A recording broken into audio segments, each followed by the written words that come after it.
सगळं साहित्य घालून झालंय, छान मिक्स केलंय।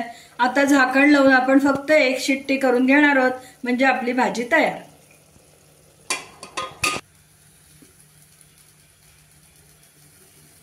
एक शिट्टी झाल्यावर आपण गॅस बंद केला होता, प्रेशर उतरलेलं आहे। आता झाकण काढूया।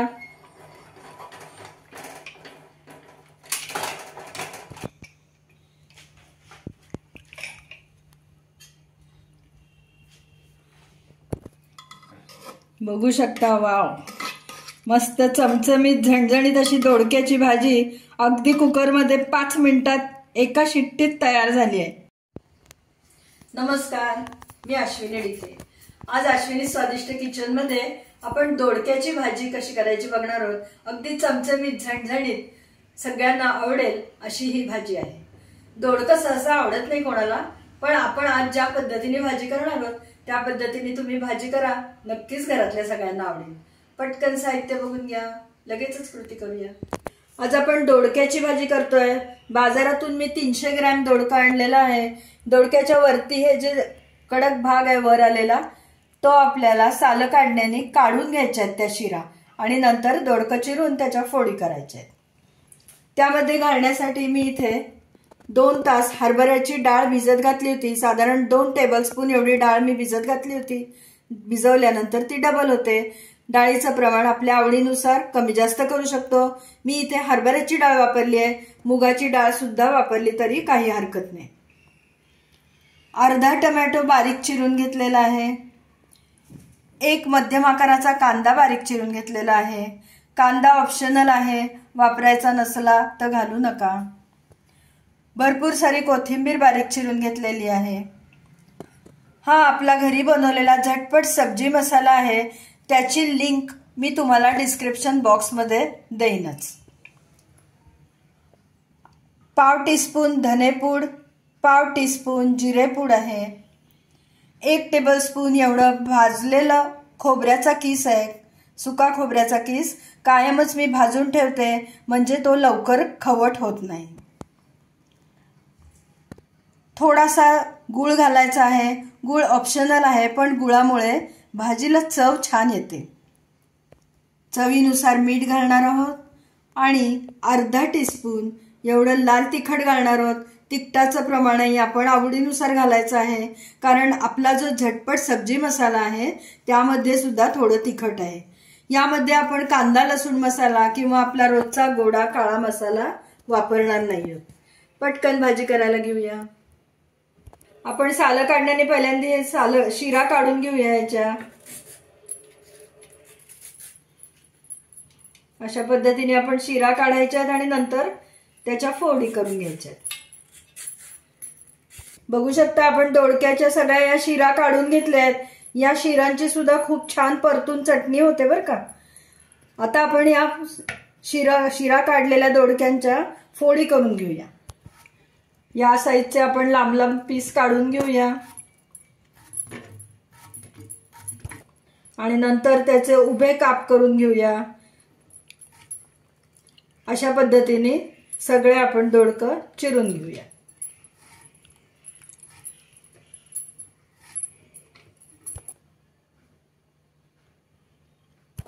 आपण ही भाजी कुकरमध्ये करणार आहोत, त्यामुळे अगदीच झटपट होणार आहे।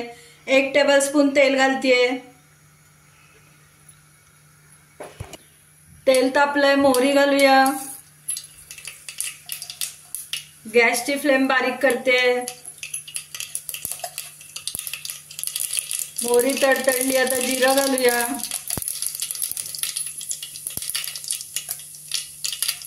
थोडा हिंग, हळद, कढीलिंब, कांदा घालूया त्याच्यावर।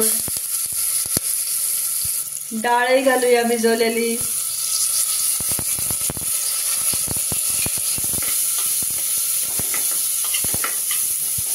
कांद्यावरच मीठ घालते, म्हणजे कांदा लवकर सॉफ्ट होईल। त्याच्यावरच टोमॅटो पण घालूया।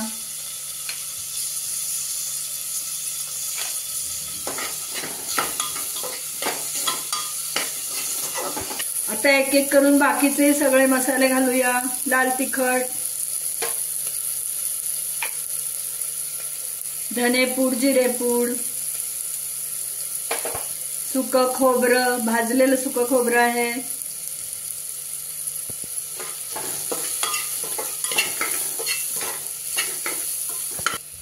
चिरलेल्या दोडक्याच्या फोडी घालूया,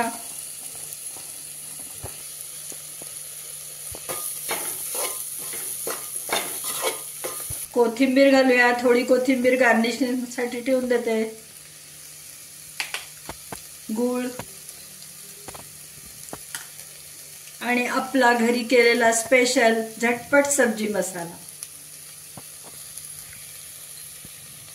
या मसाल्यामुळे भाजी फारच सुंदर होते। अगदी 2 टेबलस्पून एवढंच आपण पाणी घालणार आहोत।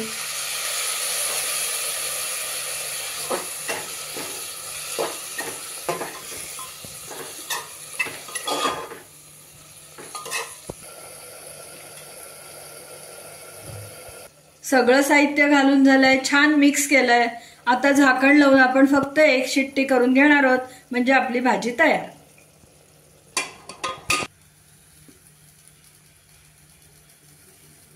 एक शिट्टी झाल्यावर आपण गॅस बंद केला होता, प्रेशर उतरलेलं आहे। आता झाकण काढूया।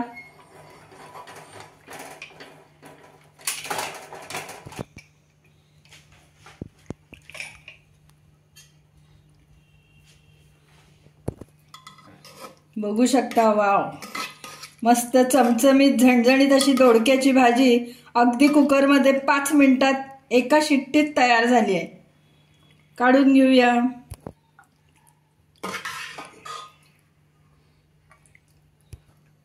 आपली चमचमीत झणझणीत रस्तेदार अशी दोडक्याची भाजी करून अगदी तयार झाली आहे। पटकन खावीशी वाटते। दोडक्याचं नाव घेतलं की सगळेजण नाक मुरडतात, पण माहितीये का, त्याचे फायदे फार आहेत। मुख्य म्हणजे आजकाल सगळ्यांना वजन कमी करायचं असतं, तर वजन कमी करण्यासाठी, आपली पचनक्रिया सुधारण्यासाठी आणि रोगप्रतिकारक शक्ती वाढण्यासाठी दोडक्याचा खूप चांगला उपयोग होतो।